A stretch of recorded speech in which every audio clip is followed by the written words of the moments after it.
ఈ రోజు మనం అరటి పొలం దగ్గరికి వెళ్తున్నాం. నేను రోజు వెళ్తూనే ఉంటా, లేదంటే మా నాన్నగారు వేసిస్తారు. మరి మాకెందుకు చూపించావు అని మీరు అడిగితే, రోజు చూపించానంటే మీకు బోర్ తెంగేస్తుంది, అందుకే చూపించాను. ముందుగా పొలానికి రాగానే గుడికి వెళ్ళాలి, లేదంటే డిప్రెషన్ ముండగాడితో పడలేను.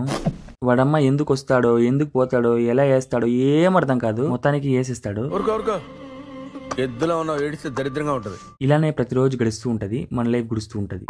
గుడికి వెళ్తే ఈ డిప్రెషన్ గాన్ని కొంచెం కంట్రోల్ చేయొచ్చు. అందుకే నేను రోజు వెళ్తుంటాం మచ్చా, మీరు కూడా ట్రై చేయండి. దేవుడికి పూజ చేసుకుని అరటి పంట దగ్గరికి వచ్చాం. ఈ రోజుతో అరటి పంట నాటి 80 రోజులైంది. 80 రోజులకి ఇలా ఉందన్నమాట చెట్టు. ఈ మధ్యలో మన చిన్న ట్రాక్టర్ తో కలుపుని దున్నిచ్చాం. గంటకి 1000 రూపాయలు మాత్రమే 3 గంటలు పట్టింది. ఇంకా చెట్టు పక్కన ఉన్న కలుపుని చేత్తోనే తీయాలి. దానికో 4000 దాకా బ్యాండ్ పడుతుంది. కొన్ని చెట్లు ఏమో బాగా గ్రో అవుతున్నాయి, ఇంకొన్నేమో గ్రో అయితలేదు. ఎందుకో అర్థమైతలేదు మచ్చ. పొలం మొత్తం తిరుగుతుండగా పక్కన టెంకాయ చెట్టు నుంచి టెంకాయలు పడ్డాయి. వాటిని అలానే వదిలేస్తే ఎవరైనా తెంకెళ్ళిపోతారు. అందుకే ముందుగా మనమే తీసుకెళ్లిపోవాలి. తర్వాత టెంకాయలు తీసుకుని పొలం నుంచి ఇంటికి వచ్చేసా. ఇంటికి వచ్చాక వేడి అన్నంలో నెయ్యి ఊరగాయ వేసుకుని, దాంతో పాటు నెయ్యి చేసిన బజ్జీలు వేసుకుని దింగి తిన్నా.